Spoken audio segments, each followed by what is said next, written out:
नमस्कार, स्वागत है आप सभी को। आज की विषय है कुत्ते ने भगवान शिव को बताए मनुष्य के 4 ऐसे घिनौने काम जो बहुत ही गंदे हैं पर सच है। एक बार एक वफादार कुत्ते की मृत्यु हो जाती है और वह भगवान शिव के दरबार में पहुंच जाता है। भगवान शिव ने उस कुत्ते से कहा, हे श्वान, तुमने कुत्ते के शरीर में होते हुए भी कभी किसी को नहीं सताया, हमेशा मालिक की वफादारी की, और जो वफादार होते हैं वह मुझे अत्यंत ही प्रिय होते हैं। मैं चाहता हूँ कि अब की बार मैं तुम्हें मनुष्य के रूप में पृथ्वी लोक पर भेजूँ, जिससे तुम मनुष्य के रूप में पृथ्वी पर सुख भोग सको, क्योंकि मनुष्य योनि की सबसे श्रेष्ठ है, जिसे पाने के लिए देवता भी तरसते हैं। भगवान शिव की बात सुनकर उस कुत्ते ने कहा, हे प्रभु, आप चाहे मुझे किसी भी रूप में पृथ्वी लोक पर भेज दीजिए, मगर मनुष्य रूप में कभी भी मत भेजना। भगवान शिव ने कहा, आखिर तुम ऐसा क्यों कह रहे हो? तो कुत्ते ने कहा, हे प्रभु, मैंने मनुष्य को कुछ ऐसे घिनौने काम करते हुए देखा है जो बहुत ही गंदे हैं। भगवान शिव ने कहा, यदि यह सत्य है तो हम भी जानना चाहते हैं कि तुमने मनुष्य को ऐसे कौन से काम करते हुए देखा है जो बहुत ही गंदे हैं, जिसकी वजह से तुम्हें मनुष्य योनि में घृणा हो गई है। फिर उस कुत्ते ने कहा, हे प्रभु, यदि आप जानना ही चाहते हैं तो सुनिए। एक समय की बात है, एक पंडित जी काशी में विद्या अध्ययन करने के लिए गए।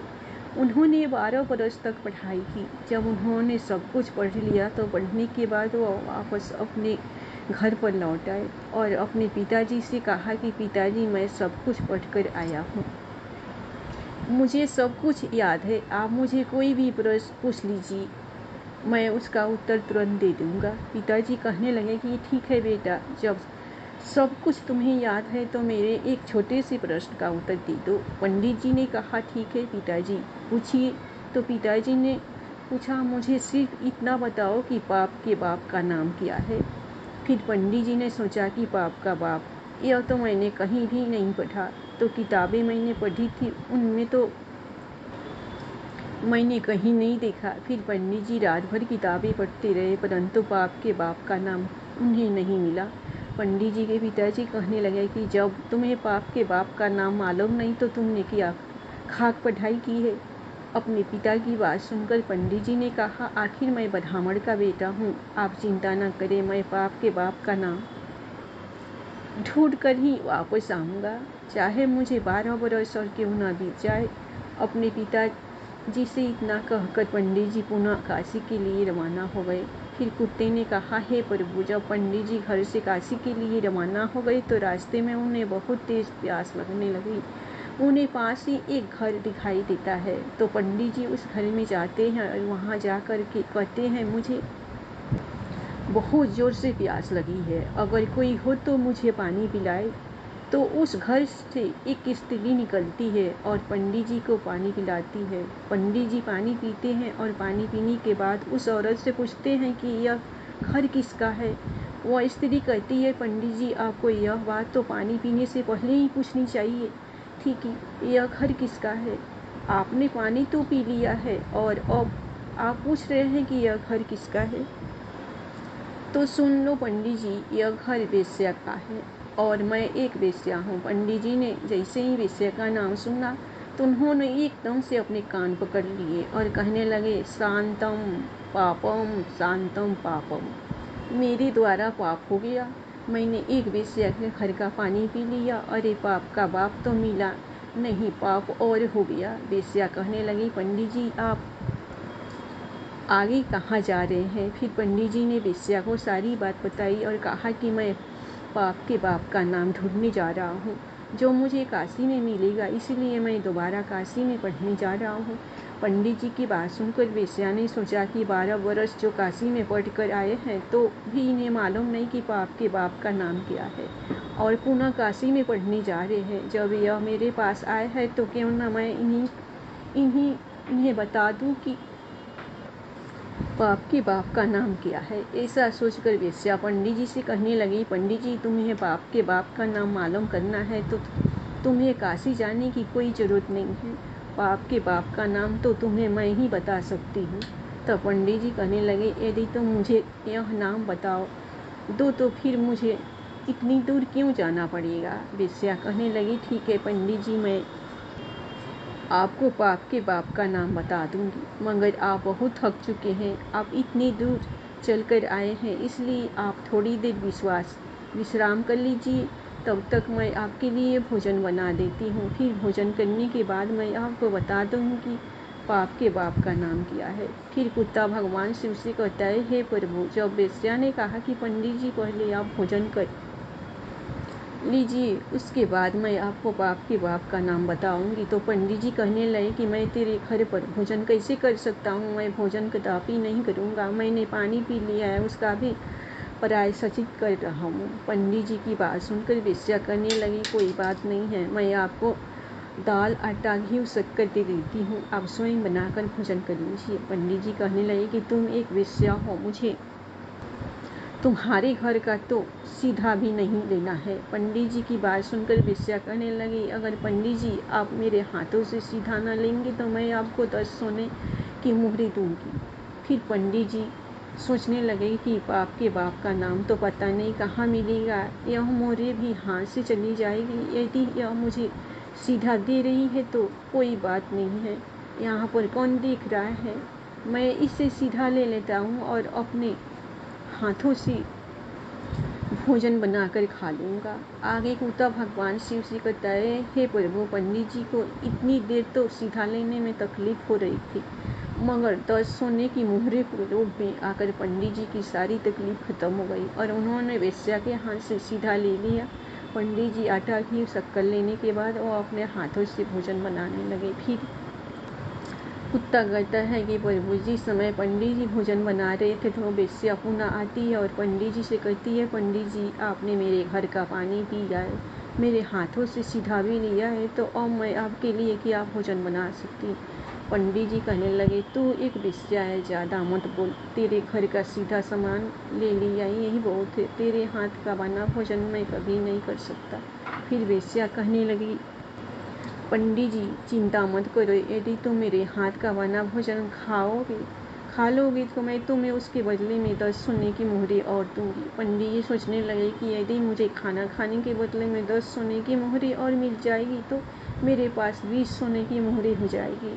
पंडित जी ने कहा, कोई बात नहीं है, मैं खाना खा लेता हूँ, यहाँ पर मुझे कौन देख रहा है। फिर पंडित जी वेश्या से कहने लगे कि मैं तुम्हारे हाथ का खाना खा लूँगा, लेकिन तुम स्नान करने के बाद ही भोजन बनाना। वेश्या कहने लगी, ठीक पंडित जी, मैं स्नान करने के बाद ही भोजन बनाऊंगी। फिर 10 सोने की मुहरे देने के बाद वेश्या पंडित जी के लिए भोजन बनाई। फिर पंडित जी ने कहा, बस अब चली जाओ, मैं अपने आप भोजन कर लूँगा। तभी वेश्या कहने लगी, पंडित जी मैंने आपके लिए भोजन बनाया है तो अब भोजन भी मेरे हाथ से ही खा लो। पंडित जी कहने लगे, अगली उंगली पकड़ के हाथ मत पकड़, मैं तेरे हाथों से कभी भोजन नहीं कर सकता हूँ। एक वेश्या है। तभी वेश्या कहने लगी, पंडित जी यदि आप भोजन मेरे हाथों से खा लेंगे तो मैं आपको 20 सोने की मुहरी और दूंगी। पंडित जी सोचने लगे, अगर यह मुझे 20 सोने की मुहरी और दे देगी तो मेरे पास 40 सोने की मुहरी हो जाएगी। फिर पंडित जी वेश्या से कहने लगे, ठीक है, यदि तुम अपने हाथों से मुझे भोजन कराना चाहती हो तो अपने हाथों से मुझे भोजन खिला सकती हो। पंडित जी की बात सुनकर वेश्या ने पंडित जी को भोजन की थाली परोसी। सामने पंडित जी, उधर वेश्या और बीच में थाली। वेश्या ने निवाला लिया और अपना हाथ पंडित जी के मुंह की ओर बढ़ाया। वहीं पंडित जी ने भी वेश्या के हाथ से निवाला लेने के लिए अपना मुंह खोला। जैसे ही पंडित जी निवाला लेने वाले थे तभी वेश्या ने पंडित जी के गाल पर एक जोरदार थप्पड़ मारा। फिर पंडित जी आग बबूला हो गए और कहने लगे, तेरी इतनी हिम्मत, तू एक वेश्या होकर पंडित जी को थप्पड़ मारती है। तभी वेश्या कहने लगी, पंडित जी मैंने कोई अपराध नहीं किया है, अपराध तो आपने किया है। वेश्या ने पूछा, आप मेरे घर का पानी पीते हैं। पंडित जी ने कहा, नहीं। वेश्या ने कहा, आप मेरे घर का सीधा लेते हैं, आप मेरे हाथ से बनाया भोजन करते हैं और आप मेरे हाथों से भोजन भी करते हैं। जब आप एक वेश्या के यहाँ पर कोई काम नहीं कर सकते तो फिर आप यह सब करने के लिए तैयार क्यों हुए? पंडित जी कहने लगे, तेरे प्रेम के कारण। तो वेश्या कहने लगी, प्रेम के कारण नहीं, जो कहिए लोभ के कारण। आपको 40 सोने की मोहरी दिखाई दे रही थी, इसीलिए आप मेरे घर का खाना खाने को तैयार हुए, मेरे हाथों से खाना खाने को भी तैयार हुए। वेश्या की बात सुनकर पंडित जी की आंखें खुल गई और वेश्या के चरणों में गिरकर पंडित जी कहने लगे, आप कोई वेश्या नहीं है, आप मेरी गुरु है, क्योंकि 12 वर्ष तक काशी में पढ़ने के बाद भी मैं आज तक नहीं जान सका कि पाप का बाप कौन होता है, और आपने मुझे मिनट में बता दिया कि पाप का बाप कौन है। और मैं समझ गया कि पाप का बाप लोभ होता है और मनुष्य को कभी भी लोभ नहीं करना चाहिए। वेश्या कहने लगी, पंडित जी, लोभ के कारण इंसान कितना नीचे गिर सकता है, यह सब आपने ठीक से समझ लिया। कुत्ता कहता है, हे प्रभु, इसलिए मुझे मनुष्य जाति से घृणा है, क्योंकि मनुष्य लोभ में आकर कितना भी बड़ा नीच कर्म कर सकता है। हे प्रभु, अब मैं आपको बताती हूँ कि मनुष्य भरोसे के काबिल भी नहीं होता, वह अपने स्वार्थ के लिए अपनों का ही खून कर देता है। फिर भगवान जी कहने लगे, वह कैसे? तो कुत्ता कहता है, प्रभु मैं बताता हूँ। एक बार की बात है, एक शहर में एक बहुत ही धनवान व्यापारी रहता था। उसके पास मेरे जैसा ही एक वफादार पालतू कुत्ता था। अचानक वह धनी व्यापारी बहुत ही गरीब हो गया और उसे अपने कुत्ते को छोड़ना पड़ा। उसने अपने एक साथी व्यापारी के पास अपने कुत्ते को गिरवी रखकर 10,000 रुपये का कर्ज लिया और उसने एक नया काम शुरू किया। और उसने अपने साथी व्यापारी से कहा कि जब तक मैं आपके 10,000 रुपये नहीं चुका देता तब तक मेरा वफादार कुत्ता आपके पास गिरवी रहेगा, और जिस दिन मैं 10,000 रुपये चुका दूंगा मैं अपने कुत्ते को वापस ले जाऊंगा। ऐसा कहकर वह व्यापारी वहाँ से चला जाता है। वहीं कुछ समय के बाद उसके साथी व्यापारी की दुकान में चोरी हो गई और चोर उसका सारा सामान चुरा कर ले गए। वहीं उस वफादार कुत्ते को पता चला कि दुकान में चोरी हो गई, तो वह कुत्ता चोरों के पीछे पीछे गया और उसने वह जगह देख ली जहाँ पर चोरों ने चोरी का सामान छुपाया था। फिर जगह देखने के बाद वह कुत्ता दुकान पर वापस आ गया। फिर सुबह जब व्यापारी सोकर उठा और अपनी दुकान खाली दिखी तो वह एकदम से रो पड़ा। वहीं साथ में उसके घर वाले भी रोने लगे। व्यापारी तो बिल्कुल पागल सा हो गया, क्योंकि उसकी दुकान का सारा सामान चोरी हो गया था।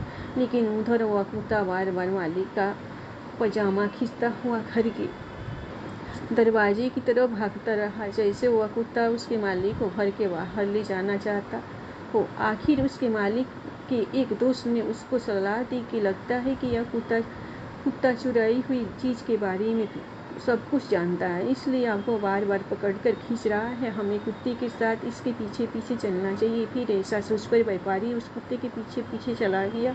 यह कुत्ता उस व्यापारी को उसी स्थान पर ले गया जहाँ पर उन चोरों ने उसका सामान छिपा रखा था। फिर उस जगह पर जाने के बाद उस कुत्ते ने ज़मीन खोदनी शुरू की और भौंकना शुरू किया। वह यह बताने की कोशिश की कि सामान यहाँ नीचे छिपा हुआ है। फिर व्यापारी और उसके दोस्तों ने वहाँ पर ज़मीन खोदी और अपना सारा सामान पा लिया। उसमें कोई भी चीज़ खोई हुई नहीं थी। सब सामान वैसे का वैसा ही था, मिल गया। व्यापारी अपना सब सामान पाकर बहुत खुश हुआ और घर आकर उसने कुत्ते के कान में कुछ लिखकर एक कागज़ लपेटा और उसके पुराने मालिक के पास भेज दिया।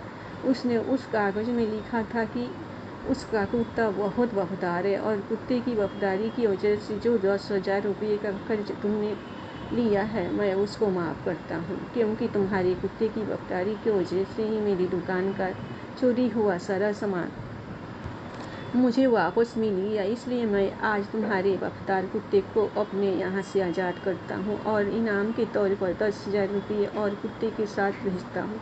वह कुत्ता भी बहुत खुश हुआ कि आज मैं अपने मालिक के पास जाऊँगा। जब मेरे मालिक मेरी वफादारी की चर्चा सुनेंगे तो एकदम से खुशी से नाच उठेंगे। वहीं व्यापारी ने जब अपने कुत्ते को वापस आते हुए देखा तो उसने सोचा, लगता है मेरा दोस्त अपना पैसा वापस मांग रहा है, इसलिए उसने मेरे कुत्ते को मेरे पास भेजा है। मेरे पास अभी भी पैसे नहीं है, अभी तो मैं अपने नुकसान की भरपाई भी नहीं कर पाया हूँ, इसलिए मैं ऐसा करता हूँ कि मेरे घर का पता केवल इस कुत्ते को ही पता है। यदि मैं इस कुत्ते को ही मार दूंगा तो फिर वह व्यापारी मेरे घर तक अपना कर्ज लेने के लिए कभी भी नहीं पहुंच पाएगा। ऐसा सोचकर वह व्यापारी अपने वफादार कुत्ते की तरफ तलवार लेकर दौड़ता है और कुत्ते की गर्दन को काट देता है, जिससे वह कुत्ता वहीं पर मर जाता है। कुत्ते के मर जाने के बाद कुत्ते के कान में एक कागज नीचे गिरता है। उस कागज को पढ़कर उस व्यापारी को बहुत बड़ा दुख होता है। कुत्ता कहता है, हे प्रभु, मैं इसलिए मनुष्य जाति से घृणा करता हूँ कि मनुष्य अपने स्वार्थ के लिए किसी भी हद तक गिर सकता है। वह अपने स्वार्थ में आकर अपनों का ही खून कर देता है। कुत्ता फिर आगे कहता है, हे प्रभु, मैंने जो भी घटनाएं और देखी है मैं उनको संक्षेप में आपको बताता हूँ। हे प्रभु, मनुष्य विश्वासघाती होता है, लालची होता है, स्वार्थी होता है, चरित्रहीन होता है, जो अपनी स्त्री होते हुए भी पराई स्त्री के चक्कर में फंसा रहता है, अतिथि का अनादर करने वाला होता है, स्त्रियों का अपमान करने वाला होता है, निर्दोष को दोष लगाने वाला होता है।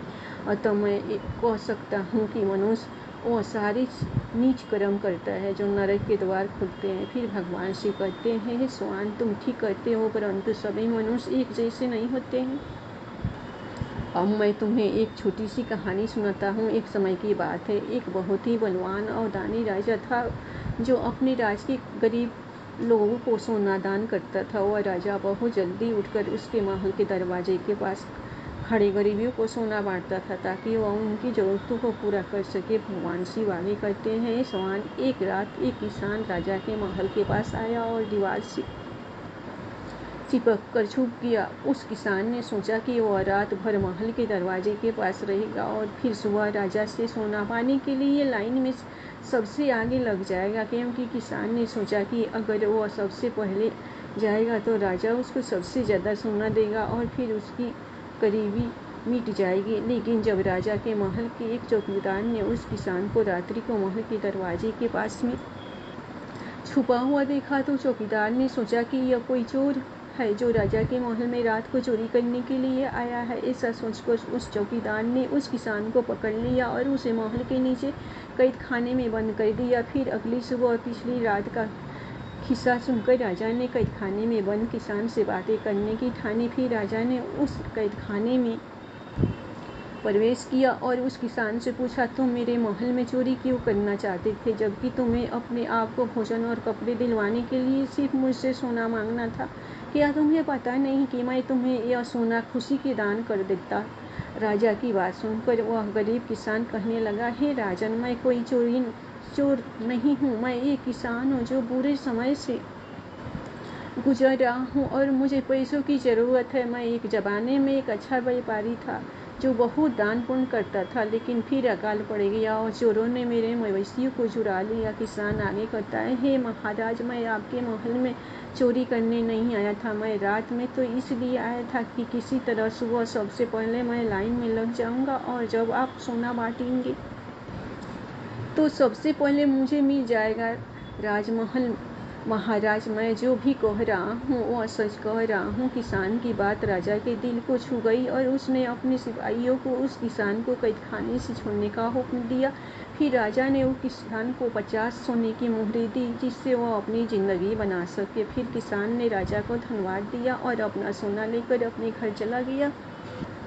लेकिन किसान उन 50 सोने की मुहरों से भी संतुष्ट नहीं था। हर रात को वह महल के दरवाजे के पास इंतजार करना था और हर रात को महल के दरवाजे के पास आकर सुबह होने का इंतजार करता था और हर सुबह राजा आता था और उसे 20 सोने की मोहरें प्रदान करता था। इस प्रकार 20 सोने की मोहरें वह कई दिनों तक प्राप्त करता रहा। आखिरकार राजा ने किसान से एक दिन पूछ लिया कि जब मैंने तुम्हें इतना सारा सोना दिया है तो तुम रोजाना मेरे महल में क्यों आते हो, क्योंकि मैं जानता हूँ कि मैं तुम्हें इतना सोना दे चुका हूँ कि अब तुम गरीब या भूखे नहीं हो।